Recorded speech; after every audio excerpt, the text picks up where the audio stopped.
அனைவருக்கும் வணக்கங்க. இப்போ மாடி தோட்டத்தில் நிறைய விதமான அவரை நம்ம மாடி தோட்டத்தில் காய்க்குது. நல்ல நார்ச்சத்து மிகுந்த இந்த அவரையை நம்ம தொடர்ந்து சமையலுக்கு உபயோகப்படுத்தலாங்க. இதுதான் சீசன்றனால இப்போ நிறைய கிடைக்குங்க. இன்றைக்கி நான் கொஞ்சம் தாங்க மாடியிலேருந்து பறிச்சிருக்கேன். இப்போ ஏன்னா 2 நாளைக்கு ஒரு தடவை பறிச்சிட்டே இருக்கோங்க. இப்போ இது பார்த்திங்கன்னா சிவப்பு அவரை ரொம்ப ருசியாக இருக்குங்க. நல்ல ஒரு பிரைட் கலரில் இது இருக்குங்க. அடுத்த அவரை இதுங்க. இது கொஞ்சம் முத்திச்சுன்னா இந்த கொட்டைங்களை எடுத்து இப்போது நம்ம நான்வெஜ் செய்யறதுக்கோ கூட்டுக்கோ பொரியலுக்கோ நம்ம பயன்படுத்தினா இதுவும் ரொம்ப ருசியாக இருக்குங்க. இது மொச்சை வகைங்க. இப்போ தான் நல்லா பிஞ்சு எடுத்து நிறைய காய்க்குதுங்க.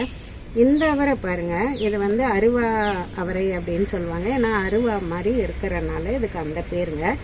இப்படி பல்வேறு அவரை மாடி தோட்டத்தில் இருக்குங்க. இப்போ தான் புதுசாக சிறகு அவரையும் முளைச்சி வர ஆரம்பிச்சிருக்குங்க மாடி தோட்டத்தில். அது இல்லாமல் இப்போ பார்த்திங்கன்னா இது பாருங்கள், கொத்தவரையும் நல்லா முளைச்சிட்டு வராங்க. அதுவும் இப்போ தான் சீசனுங்க. இப்படி பல்வேறு விதமான அவரை நம்ம மாடி தோட்டத்துலேருந்தே நம்ம அறுவடை பண்ணிக்கலாம்.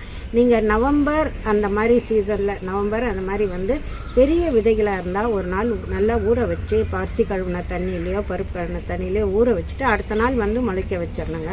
அப்போ தாங்க இந்த ஜனவரி பிப்ரவரி மார்ச் வரைக்கும் நல்லா அவரை கிடைக்குங்க. பட்டவரை கூட நிறைய இருக்குங்க. நான் மாடி தோட்டத்துலேருந்து பறிச்சுட்டு போய் நேற்று சாம்பார் வச்சேங்க. அதனுடைய ருசியும் ரொம்ப நல்லா இருக்குங்க. இப்போ மேலே நிறைய இருக்குங்க. திருப்பியும் நான் ஏணி போட்டு தான் அத்தனையும் பறிக்கணும்னு சொல்லலாங்க. இப்போ நல்ல பூ எடுத்து அவரை மாடி தோட்டம் ஃபுல்லாக அவரை தாங்க நிறைய காய்ச்சிருக்குங்க. இப்படி இது உடம்புக்கு சத்தானது அப்படிங்கிறதுனால நீரிழிவு, இப்போ சுகர் இருக்கவங்க, பிபி இருக்கிறவங்க, எடை குறைக்கணும்னு நினைக்கிறவங்க, நார் சத்து அதிகமாக இருக்கிறனால அவங்கெல்லாம் 2 நாளைக்கு ஒரு தடவை உணவில் சேர்த்துக்கோங்க சீசன் போது. அனைவருக்கும் மிக்க நன்றி.